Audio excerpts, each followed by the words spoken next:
Three youths, one movie, no clue. Let's talk about My Cousin Vinny.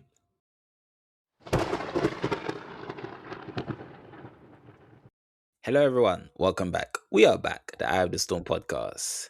Danny G, can you please do your thing and introduce today's series? So, this is Have You Seen, in which we talk about a movie that some of us know well and others have just seen for the first time. This week, we are talking about My Cousin Vinny, which is a 1992 legal comedy movie, which follows the story of two New Yorkers who are traveling through the American South and in Alabama are arrested for a murder they didn't commit. And the only lawyer they can afford is their cousin Vinny, who graduated from law school but has never tried a case before and has no experience in the South in Alabama. And so he and his fiance travel down to Alabama to try this case and save their cousin and his friend from potential death row. In the course of that, they run into all sorts of cultural and legal and procedural problems that they have to overcome in order to win the case. So I've seen My Cousin Vinny a bunch of times. I think it was my best recent thing watched in an episode we did 2 years ago. And this movie is legendary. It's one of the best comedies ever made. And you guys have just seen it for the first time, right? So what's your takeaway from My Cousin Vinny? I would say I feel, say 60-40 towards it in terms of 40% of the film, the first 40% of the film, I couldn't really get into. Whereas the remaining 60%, I'd say I got more engaged. So I think my experience with this one was cool. Like, I liked the film. I do believe I need to go and watch it again because for me, it's very hard to continue watching a film, like put all my focus on a film if my attention isn't caught. So when, like I said, I couldn't get into the beginning, I felt like it was a bit, I don't know, the first act just took a bit too long. I understand it's setting out the story, I get that, but it was a bit too slow to kind of like get into the courtroom action. I do understand, like I said, it still needs to set the scene, it still needs to set the story, I understand that, but it just felt a bit too slow. And even with Vinny as well, there were times where it was a bit cartoonish, especially in the beginning of his courtroom actions with his failures. Also with with the boys, the whole tuna can misunderstanding. I was like, even though people are saying that this is like realistic portrayal of like courtroom action, I was like, well, the whole misunderstanding with the whole tuna and the murder was pretty unrealistic. Of course, it has its flaws, but overall, like I said, the remaining 60% of it, I liked it. I definitely liked the banter between, what's his name, Pesci and Tomei. I also liked the girlfriend as well in terms of her role in this whole film. She wasn't like the typical girlfriend, if that makes sense. She had more of an important role. So, like the girlfriend trope in movies, she wasn't that. I like the comedic tone to it. It wasn't overbearing. It definitely wasn't overbearing. I think it was just right. So, like I said, it started getting better once the movie progressed. So overall, like I said, I'd say my experience with this was, I can say it was good. I just need to watch it again.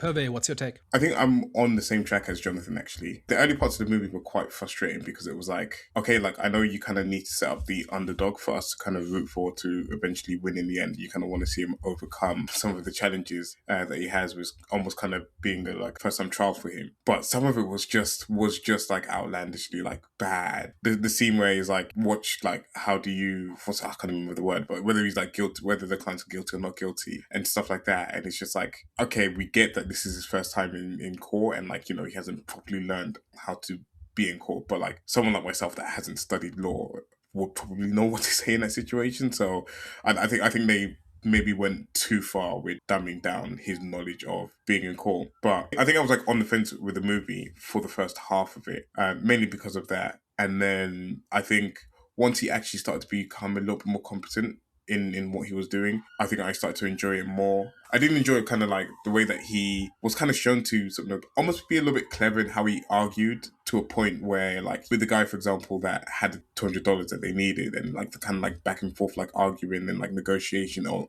essentially that he kind of had by just naturally being, I wouldn't even know what's the word, like naturally being, I wouldn't say inquisitive or just like, sort of naturally just like asking the like follow-up questions each and every time to a point that it just like confuses the opponent. I did like that. I did like how like his experiences kind of tied into the conclusion of the movie as well. The different parts of the town that he experienced, just like some of the challenges and early wake ups that he was facing, almost like came to kind of ceremony. And so I did like how some of those things kind of came full circle and like neatly wrapped up in a bow. It's interesting as you say that's like this is one of the funniest comedy, because I didn't find myself like laughing at it. I kind of just found myself like pleasantly amused by what was going on, but I wouldn't say that I was like laughing at it. And I think that's just more down to like types of humor or like types of comedy that that I prefer. It's a good movie. It actually also brings back like good feels as well, of like the 90s and that era of movies as well. But yeah, I wouldn't say this is amazing. Yeah, I think it depends a lot on kind of what you're trying to get out of a comedy. So I agree that most of it is not laugh out loud funny. Characters are bordering on eccentric, especially Vinny and Mona Lisa, right? I think they're wonderful to watch. Like their dynamic is incredible.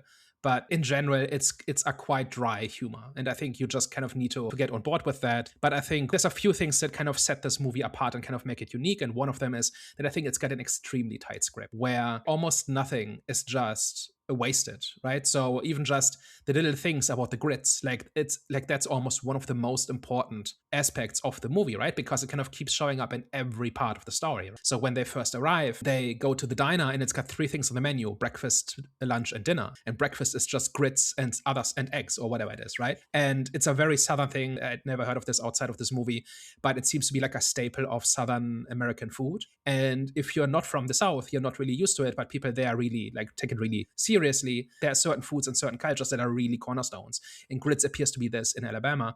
And so everybody except for Vinny and Mona Lisa really care about their grits. It kind of ties into the kind of the fish out of water thing, because they are kind of these New Yorkers and they're used to much better food than, what is it, fried corn paste soaked in water or something. Like that's basically what grits is, apparently, according to this movie. And so it kind of ties into this whole, the South is kind of this cultural wasteland kind of thing that you see in a lot of movies. But then it ties into the case itself. When Vinny has this character arc of adapting to the local customs, it ties into his knowledge of grits, right? Which he didn't know of like a week before, like stuff like this, right? And then the question of how long does it take to make grits is a pivotal part in the case itself, because that's how he destroys one of the key witnesses.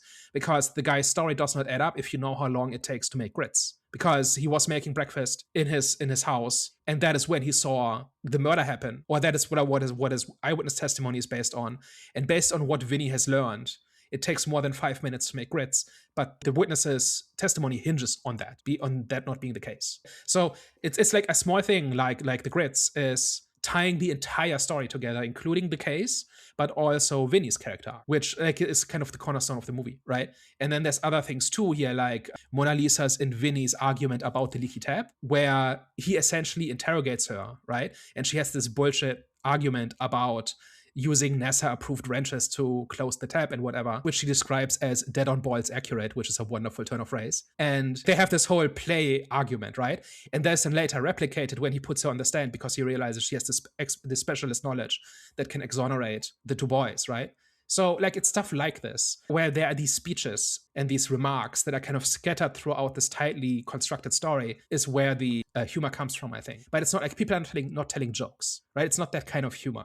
It's like a witty, snarky sarcasm kind of thing that I think really comes together in this movie, where it just ties into every layer of the story, including like the cultural clash and the personal journeys and the court case and everything. And just it's like a skeleton that every other aspect of the movie is attached to. This is not really a stretch, but I'm saying moments. So it doesn't remind me of this film in the sense where this film, like one of them had, took inspiration from the other. I don't really know which one came out first. I'm just saying it had like moments in terms of just like the humor, the way it was just like, mainly with like the judge and the guy from the bar that kept on finding $200 just to fight Vinny. I don't know. It just kind of gave me Naked Gun vibes. Like I said, Naked Gun is more theatrical when it comes to the comedy side of things in comparison to this film. But like moments like that, for example, where it finds a way for the guy to fight him, he will need to find $200, which was obviously the main issue at hand, because obviously he was supposed to pay the girlfriend for losing, and was it Paul?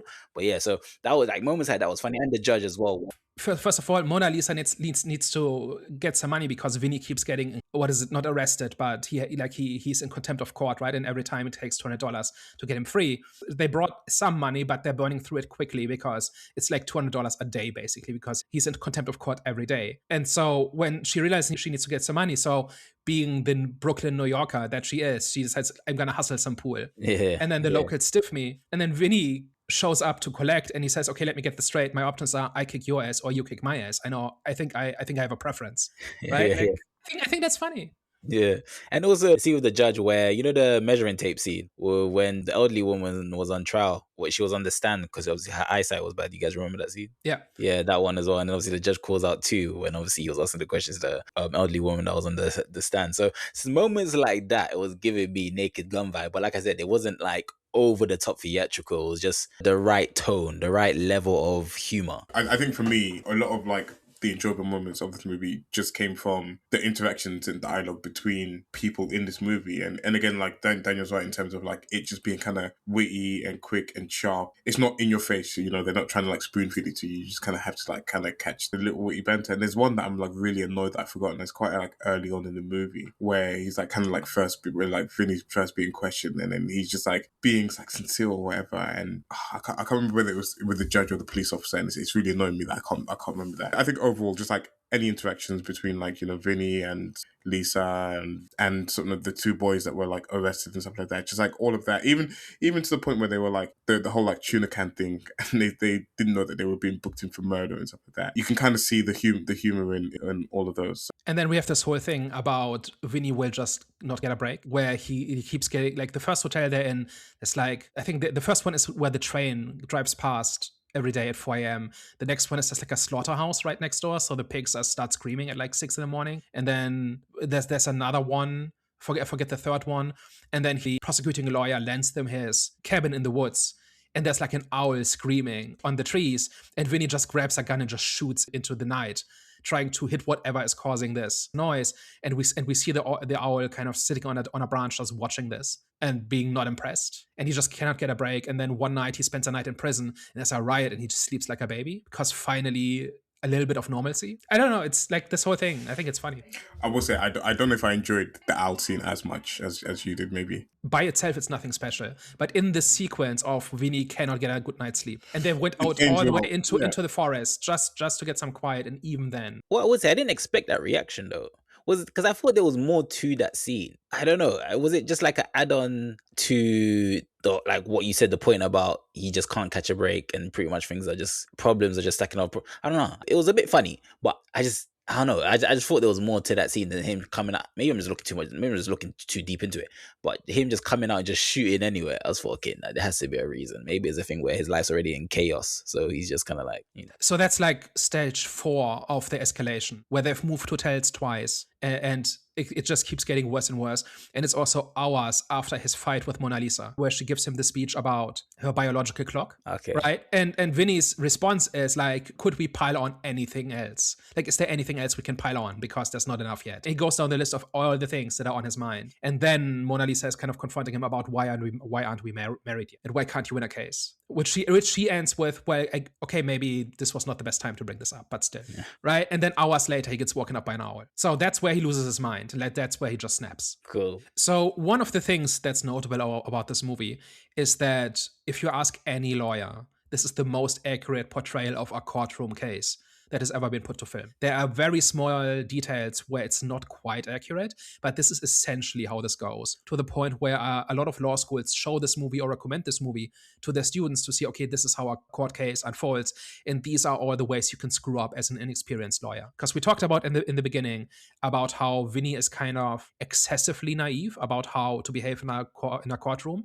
and I agree with both of you that it's a little bit of a chore to watch in like the first 15 minutes, like in his first interactions, where based on common sense alone, he should be doing a little bit better. But then he justifies it by saying, if you go to law school, they don't teach you how to conduct yourself in a courtroom. They teach you what the law is. And you're supposed to learn on the job in terms of how you actually behave.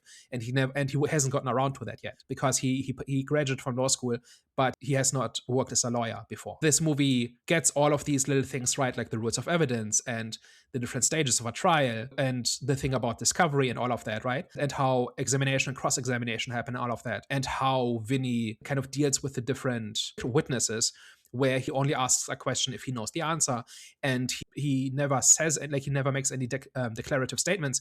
He always asks questions, guiding the witness into saying what he needs them to say in order to build his case.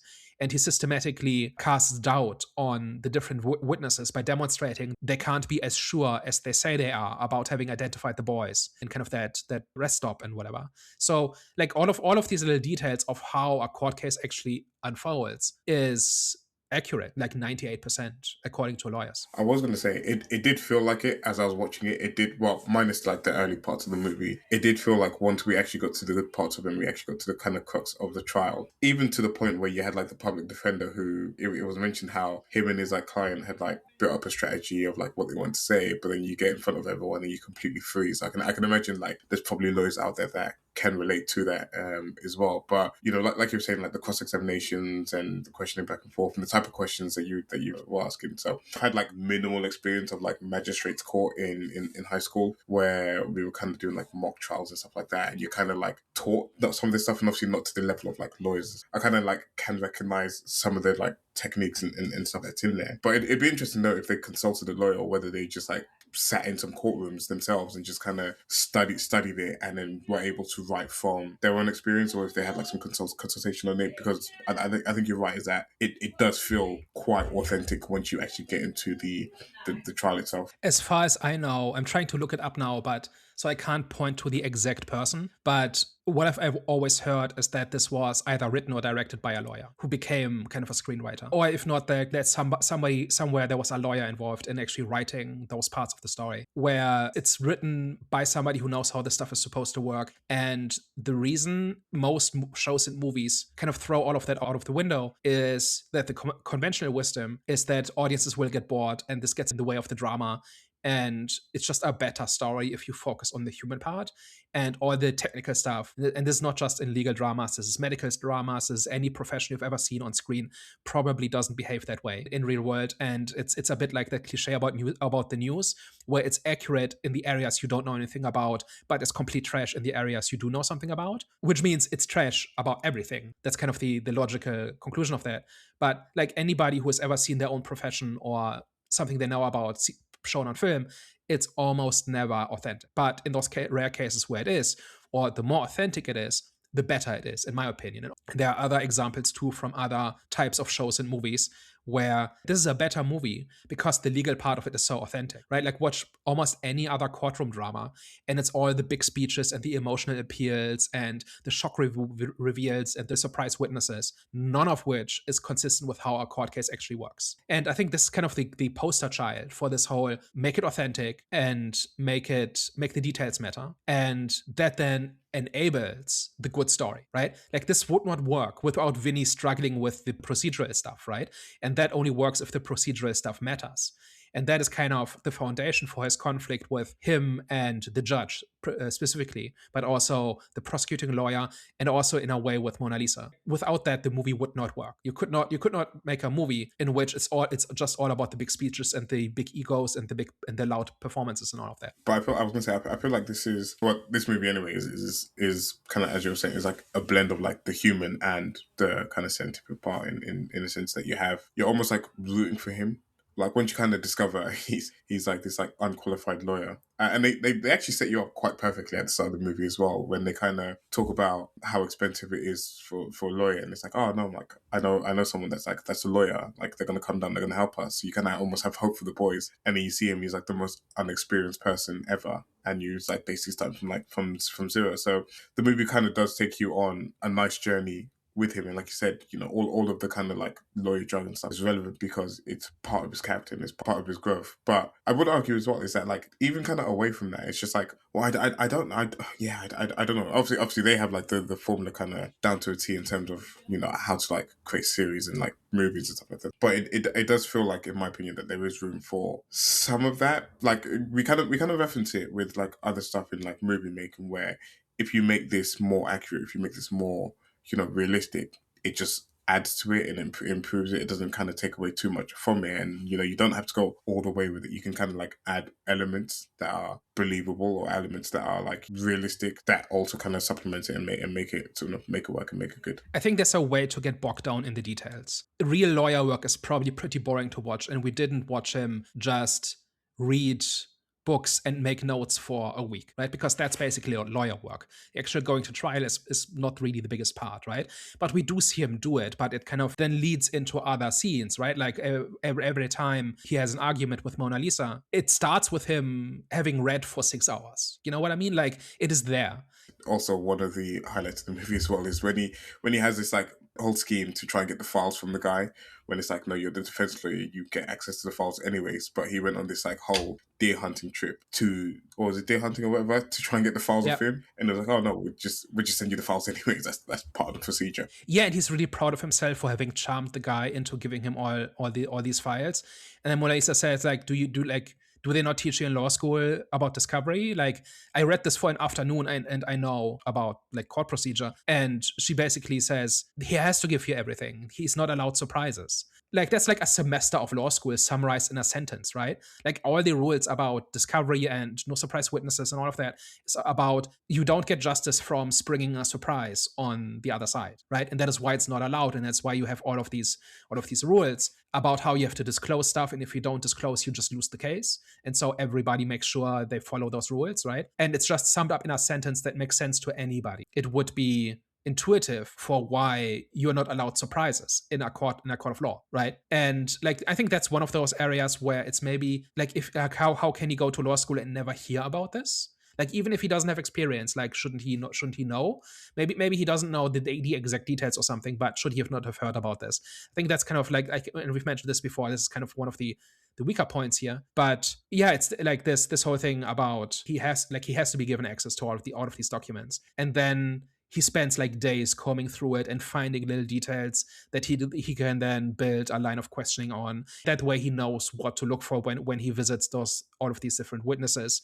And that's how he builds his case, right? Like, that's kind of the core of the procedural part of this, right? It's not just having like a genius, like a big deal is made about how Vinny can argue his way out of anything, but that's how a lot of movie lawyers work, right? Like, they just show up and start arguing and then they get what they want, and that's not really how it works. And that's kind of the same way here, right? Like, he just spots bullshit very quickly, and he spots little inconsistencies and he spots little weaknesses that he can latch onto. And that is how he wins arguments. But it's not just about just pure ego or presence. So I think that's how it kind of circles back to it feels more authentic, I think. One little detail before we move on to the next topic, one little detail about this is, and I've said this before in other movies, it's kind of refreshing when there isn't a villain in a movie, because nobody in this is just out to get people. Like, everybody's kind of doing their job, right? The police is railroading the boys because in their initial statements, they should have noticed that something was up, right? And they're misrepresenting, essentially quote mining them when they say, I killed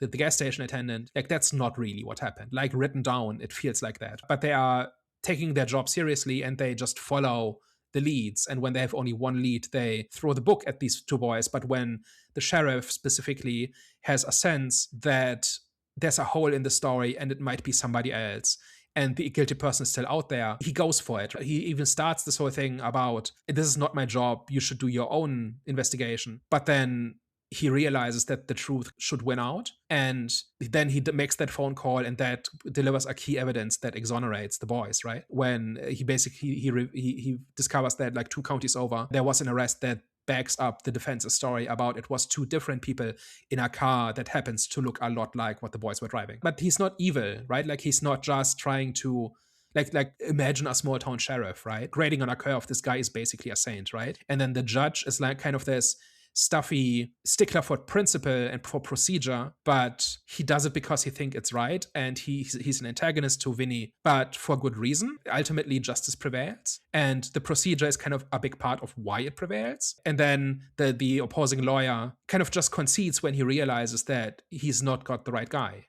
And he treats it like a sport, basically, where he has respect for Vinny and he plays fair, but he has a job to do, he's gonna do it. And that kind of reminds me of like other movies like Juror Number 2, for instance, where kind of a similar thing is happening, where there's just nobody out here or in here who's outright evil. It's just the system doing its job and performing a function, and innocent people are caught up in it. And then the story is about them getting them out again. But it's not like nobody's evil in this. Like, nobody's actively trying to ruin anybody's life. Yeah, I can agree with that. I don't really know how to add with that, because it's true, there wasn't really a villain. In terms of how I feel about there being no villain in this film, I didn't have an issue with that, because the villain was the crime itself, if that makes sense. Obviously, there was 2 crimes going on, which was proving the innocent wasn't guilty, and also finding out who the actual killer was. So I thought it was going to lead into actually them finding out who the killer was.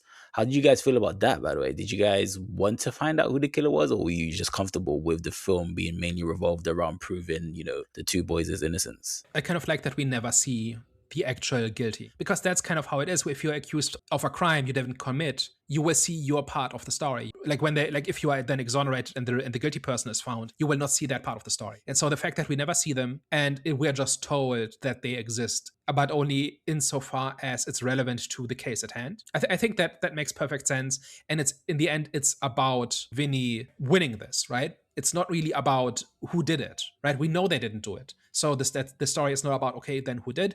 The story is how can we get these two boys free? Yeah, no, I agree. And that's not the win in the movie per se. Like I didn't kind of leave it thinking or wanting to know, because like they were at no point relevant in the story, but apart from like just being the ones that actually did it compared to the two boys. It doesn't kind of feed into Vinny's journey. Like he won the case, and you can see like after he'd won the case, it's not his problem anymore, and he was then focused on marrying Lisa and moving forward with her after that point. And that's kind of what a court case is about, right? It's not about who is guilty. Like this one person is accused, and are they guilty or not guilty? That's the question that's being answered, right? Or that's what the process is supposed to answer. In order to acquit somebody of a crime, you don't have to provide the guilty person. You just have to create reasonable doubt that this time, like in this instance, this person didn't do it, and that is exactly what happens. And in a movie that is so much about the legal process and the principle of it, and the procedural aspect, I think that's exactly right. Because at this point, we do not care about who is guilty, we care about who is not guilty. And just to wrap up the topic about the villains, like I think, first of all, it highlights the difference between a villain and an antagonist. An antagonist can be a good person, it just has to be the person who stands between the protagonist and the goal. Vinny is the protagonist, and his goal is to win the case, and the judge and the lawyer, they kind of stand in his way. And that makes them antagonists, but that doesn't mean they have to be villains. They don't have to be bad people. They don't have to be causing harm. And if there's a bad person in this, it's the pool guy, right? Because he lost a game of pool fair and square, and he's trying to weasel his way out of having to pay, to the point of threatening Vinny with violence, right? If there's anybody in here who's a villain, it's him. Yeah, that was a good addition to this film. I really enjoyed this. His one. He was stupid, but I wouldn't say in a realistic way, but in a way that wasn't, like I said, cartoonish. He was just funny. That little, storyline that was funny. And it ties into, like, it's a couple of different encounters, right? One of them is that Vinny will not catch a break. The other one is this whole fish out of water thing, right? Where they are the outsiders and therefore they can be scammed. And there's nobody there to help them, so they have to help themselves. And then it demonstrates one of Vinny's personality traits, which is he will always spot a bullshitter, right? This whole thing where the guy says he has $200, but it's really a bunch of ones with a 20 on the outside to make it look like it's more. Vinny spots that immediately. Do you think also it was like a little poke at Southerners in a way as well? I actually think it's the opposite. The entire movie goes out of its way to turn that on its head. There's like a whole genre of kind of romanticizing the South, about being more principled and more courteous than the North and whatever, right? But that is a reaction to an entire type of movie that will just demonize people in the South, right? As kind of these inbred hicks, right? That are uncultured and that kind of live in mud huts, basically. And in this movie, we have New Yorkers who, I don't remember exactly what the boys, I think they were heading to university, right? And they were kind of on a road trip on the way there. So they're going from one big city to another in pursuit of education. And they just have to pass through the flyover country, and that ruins their lives, right? Or almost does, right? And then Vinny and Mona Lisa they're not the most sophisticated people, but they come from a big city, right? They're used to nice things. One of the first things Mona Lisa asks is how much the Chinese food in this place sucks, because she's used to New York food options, right? Like that's her first thought. And then they run into these educated lawyers who are full of principle and procedure and decorum and appearances and gravitas and putting on a certain amount of being civilized, right? Like this whole thing about Vinny's suit, right? He shows up in a leather jacket in his judge's courtroom, and the guy is offended that he would insult him like this by presenting himself in this way. So it's kind of taking kind of this, like we've seen so many movies, especially horror, it happens a lot in horror movies, where like the sophisticated, modern, cosmopolitan city people come into kind of these backwards country areas. And in this movie, it's the exact opposite, right? In this movie, the New Yorkers are a little bit more working class, right? Like Vinny is educated, but he's not a practicing lawyer. And Mona Lisa is an out-of-work hairdresser who worked a little bit in her father's garage, right? So like none of them are elites in that sense, right? And they are up against Southerners who are much more educated and sophisticated than they are, or at least have put a lot of emphasis on how they present themselves and how they carry themselves and about high-minded principles and procedures and theory and that sort of thing. So that is the culture clash that happens in this movie. And that's the exact opposite you get out of like 99% of American movies. I agree with that. I was just mainly referring to his character was just like a little poke at the view on Southerners. But I do agree with everything that you just said. It is true. It was like they were setting the record straight in a way in terms of the public opinion that people had of Southern. Yeah, like you get that a little bit, right? The whole thing about the grits and the diner, and a lot of the witnesses are not the most sophisticated, right? Like, so they are basically straight out of the playbook of this is what Southerners look like, but that's half the characters, and the other halves are the judges and the lawyers and the public defender. So it's like much more balanced than most movies would be, and the entire story is driven by subverting these expectations, including the expectations that Vinny and Mona Lisa have when they first show up, and the two boys as well. They have like all of these expectations about what like the South is like, and that is what leads them to make all of these mistakes. So I don't know, like I think like in 2026 I think I've seen enough movies like this to the point where it's no longer that special, right? Like I've seen like 6 seasons of True Blood, and I watched like a season of Heart of Dixie, which is like about a big city lawyer who comes to the South, and basically the same thing happens before my brain melted. But it's like it's a whole genre now. But I think in 1992 I think this was special. This had novelty, and I think it needs to be put into that kind of context when you're trying to see what this movie is trying to do. All right, one more topic I wanted to bring up is that it's not really about the court case. Like we've spent about half an hour now talking about the details of the court case and all of the way that unfolds, and I would argue that it's not really about that. I think it's much more about Vinny's personal journey, and it's about his relationship with Mona Lisa, because I think that is the core, the human core of the movie, and the court case is the catalyst that puts them into a position where they are faced with these questions about what do they think about each other and what do they want their future to look like. We can kind of infer that they kind of were in kind of a routine before all of this happened, and now they are put into this unfamiliar environment, in this high stress environment that puts a lot of strain on Vinny and their relationship, because like the stakes are high and mistakes are being made, and that kind of pushes them towards a confrontation. And then by the end of it, like the character arc is really in their relationship, right? If you compare how the movie starts and how the movie ends, and like the big momentous situations are all kind of between those two characters, right? I don't know if I got that while I was, well, obviously they had like a lot of like kind of conflict and back and forth, but I don't know, I didn't quite come away with that as like the focus piece, even though it does kind of conclude on what they want to do next. It's kind of interesting that you do raise that actually, and like, you can kind of see the progression of the relationship, and I actually like strongly enjoyed their dynamic throughout the movie, even though Vinny was like a bit sort of brash at times with her and like how he handled her, but I guess kind of more with the time. I don't know, do you want to kind of like dig into that a little bit more, because I didn't quite capture like that being like the essence of the movie as watching it. Would you like me to elaborate? Please do, sir. All right, so like when they start out, she's kind of the girlfriend who's kind of being dragged along to this family matter, and she's just there to support him. And she keeps complaining about how she's got nothing to do, right? She's basically sitting in this hotel room, doing nothing, watching him struggle, watching him fail. And every couple of days she has to bail him out of jail, and that's kind of it. And then she goes back to kind of waiting for his next screw up, right? And she's increasingly, like Mona Lisa is not shy about complaining about anything, right? If she thinks something, she will let you know. And I find it actually kind of charming about her, but like she repeatedly voices her discontent with Vinny, and in the beginning he's kind of on autopilot, right? He's heard this before and he's kind of handling her, but then when he actually needs help, he initially, I think he's perceiving her as kind of another stressor, right? Like on top of everything else, but then she starts being useful, but not in a way where he really does need her, and her perspective on things fills some holes that Vinny, like she fills Vinny's blind spots, right? And some of this is about like procedural stuff that we've talked about. Some of it is about keeping his mind in the game. Some of it is about pushing him along and helping with the investigation. And then they have these arguments, right? Like they have a couple of big arguments. One of them is the whole leaky tap argument, where they are doing this mock argument about how she supposedly didn't turn off the tap and therefore it's leaking, and she says no, the thing is just broken, it's just a leaky tap. And then she goes into this bullshit argument that kind of foreshadows how the court case will be resolved, right, with her expert testimony, where she spots like this minute technical detail that all the experts have missed. But in that moment, it starts out as a real fight.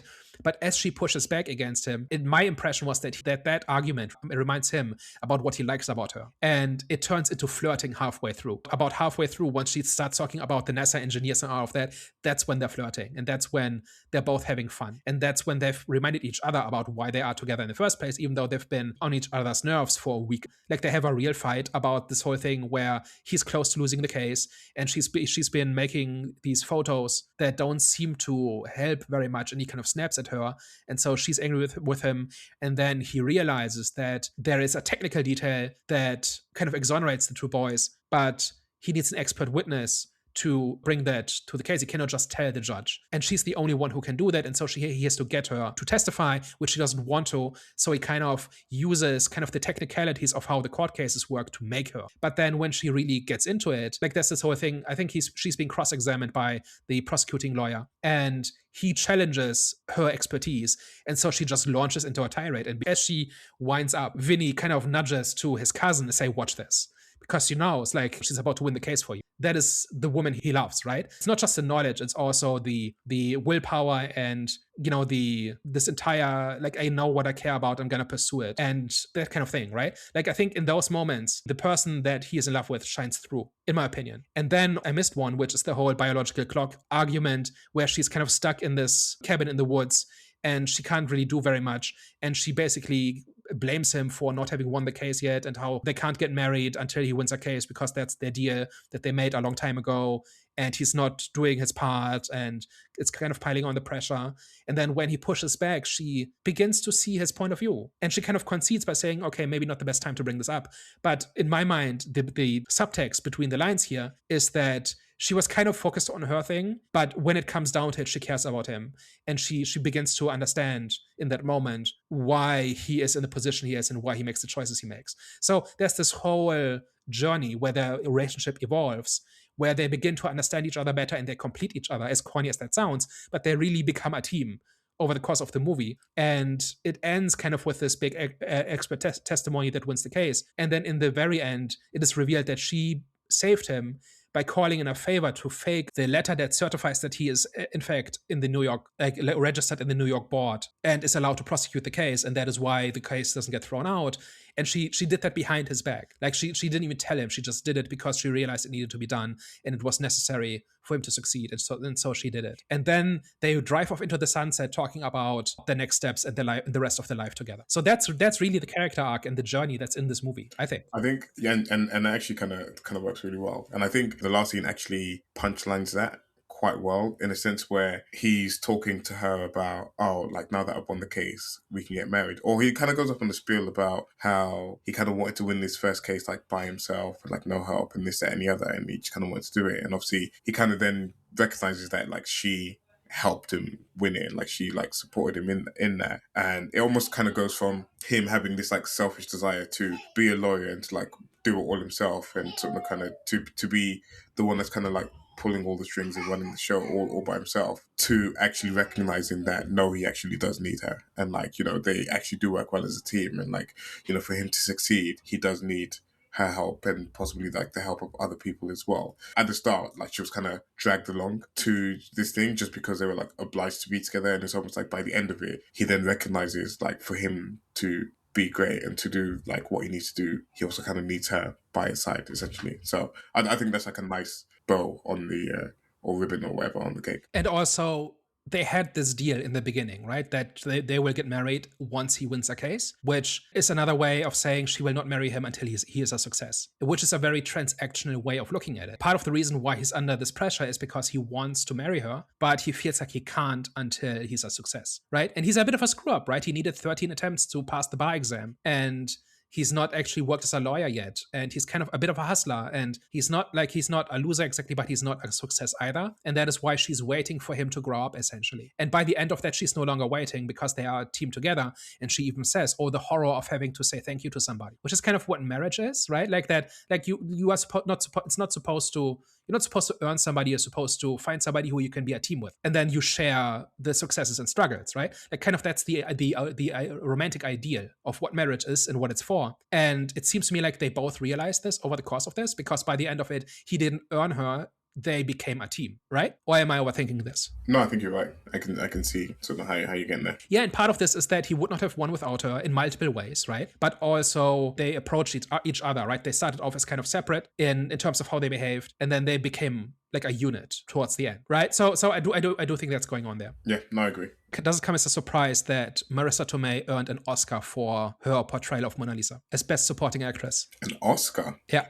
Well, I mean, I don't know what I'm comparing it to. I mean, she did do really well. I was saying, I'll give her that. She did really well. I mean, that's surprised me a little bit, mainly because I think it is a wonderful performance, and I normally don't care about Oscars, right? Especially today, right, where it has zero to do with making good movies or the craft of making movies. It's not a small role, but it's like a role in a comedy as a newcomer, and I think she was up against like really seasoned actresses as well, to the point where there was a conspiracy theory about how the person who read out her name read out the wrong name. For a while, people believed this because it was so surprising. I think it's a wonderful role, like a wonderful performance, and that character would be very boring in any other movie. But here, she's the star of the show, essentially. And the only reason she isn't is because Vinny is just as loud and just as big. Yeah, you see, that's my thing, is that like normally, like when you kind of watch these movies, and again, I'm not like we're not really like all about the Oscars and like the Oscar buzz and stuff like that, but there's just like certain movies where you kind of come away from it and you feel an actor's or an actress's performance in it, and it kind of like leaves an impression on you. For example, like Hamlet, for example, like that I watched earlier this year, and I think she won the Oscar for it. I think she won the Oscar for it, but I came away thinking like, and like she was like a big hit. But this one, I think you might be right in the sense that like Vinny was like a bit of a larger than life character, and like you kind of felt him a little bit more, and like, you know, she was also there. She had like a really good presence, and I actually really enjoyed her. But it's good for her. Happy for her that she won it. Yeah, it kind of just like takes me by surprise that she did for this. Ultimately, I don't really care about who does and doesn't win an Oscar, but sometimes it can be interesting to see what gets attention and what gets approval. I think this is just taking a already well-written character and just elevating it by a very specific performance. And I think anybody else would have just made the character completely different, like even by saying the same words, but it would have just become a very different character. It's just part of the lore of this movie, that this movie is so well done that essentially a first-time actress won an Oscar for it. I just realized, I just googled her. She's Aunt May from the new Spider-Man. I didn't know that at all. Yep. Mm-hmm. Yeah, I didn't even know that at all. I'm kind of like looking at other things that she's been in. So not our usual focus, but it's like part of the legacy of this movie and part of the story of this movie. So I did want to bring it up. Any other thoughts or comments on My Cousin Vinny? No, I think if we're doing last thoughts, it's a good watch. It's a good watch, and it has like all the elements in there, and it's kind of constructed to be a very well-made movie with good, satisfying payoffs, good characters, good kind of character growth and character journey. I just didn't love it all the way. I think the beginning part of the movie kind of holds it back a little bit and brings it down by a few notches from making it like a really spectacular movie. But I think overall very enjoyable. I think if you're kind of like looking for something to watch and you don't mind like a bit of a classic, there's kind of no harm in putting this on. you just kind of have to make it through like the first parts of the movie where I was questioning kind of what was happening and what was going on. But really solid out on this one. Doesn't quite make the show. Yeah, you see, I preempted it. I'll let you ask it and I'll answer. Does it go on the shelf? Not quite on the shelf. Like, I wouldn't hold this in like the same regard. Obviously, complete different movies, but if I'm thinking of like 90s movies of that time or whatever, like comedies and stuff like that, I wouldn't put it on the same level of like Rush Hour or stuff, something like that. That would like 100% be on the shelf. So not quite on the shelf, but still worthy of a watch. Jonathan, what's your last words? Like I said, I do need to watch it again because there are details. I wouldn't say minor details, but I would say there are details that I missed because I was fully focused after like the first 10 minutes once I started losing focus. The first 40% of the film wasn't really for me, but then the rest of it after that, I liked it. So yeah, in terms of if it goes on the shelf or not, I would say no, but I'll definitely watch it again if it was on TV. So for me, I think this is one of those classics, and it's also pretty timeless. I don't think it's aged at all. I think you can just pop this in and it's just good. I appreciate a tight script. I think this has witty, complex writing. There's not a lot of time that is wasted. I think we agree that the start drags a little bit, but once it really gets going, it really gets going. I think these characters and their performances and their journeys and all the little details, like everything matters and everything is paid off, and it's just a rich story that rewards you for paying attention. I think this is absolutely one that goes on my shelf, and I'm gonna show this to every lawyer that I know and just see what they have to say about that. And I think it's just a classic for a reason, and it is absolutely held up. Okay, guys, thank you very much for tuning into today's episode. If you reach this part of the episode, as always, we appreciate you pressing play, giving us a listen, and just in general checking us out. And as always, if you liked what you heard today and you enjoyed our discussion, you should probably tell a friend. And if you hated everything and you thought we were chatting a bunch of nonsense, can you hear the banging in the background? Is somebody building an IKEA table? That is, yeah. No, it's just 2-year-olds probably being fed dinner and just banging a spoon on the floor. As you do. Yeah, as you do. And if you liked what you had today and you enjoyed our discussion, you should probably tell a friend. And if you hated everything and you thought we were chatting a whole bunch of nonsense, you should probably tell an enemy. We are the Out of the Sun podcast. All right, guys, thank you very much. We'll catch you next time. Au revoir. Ciao. Bye-bye.